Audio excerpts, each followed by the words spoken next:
Dhe çdo njeri që nxirret nga lista që ka punuar për kundërshtarin, sa janë nuk mund të them, po janë 10, 15, 20, janë ata, nuk mund të them se s'janë. E kam thënë gjithnjë që do bëhet analiza. E kam thënë gjithnjë që ata të cilët kanë punuar për kundërshtar do marrin atë që meritojnë. Megjithatë, secili ka të drejtën të ankimojë dhe të faktojë se është ndëshkuar në mënyrë të pamerituar.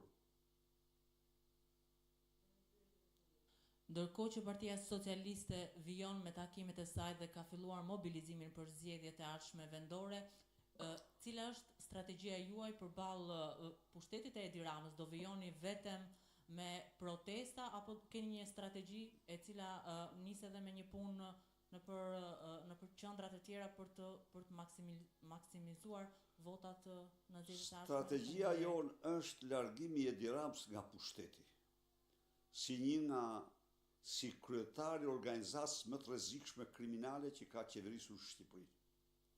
Si një rrezik real edhe për paqen dhe sigurinë në rajon dhe me gjerë për shkak të lidhjeve të tij me organizatat më agresive. Ju e pat besoj, a e pat, por nuk e jepni.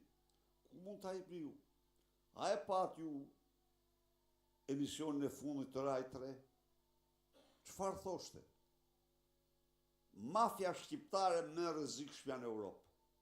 Ose mafia më rrezikshme ndërkombëtare. E lidhur me Edi Ramën. Pastron parat në Shqipëri kryesisht.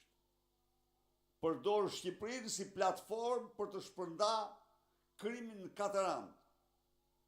Merë dhe jipeni këte dokumentarë.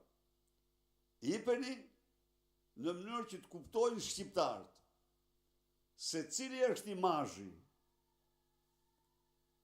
i kësaj qeverie, por dhe i narkoshtetit dhe Shqipërisë narkoshtetit për fqit, për Europën dhe për botën.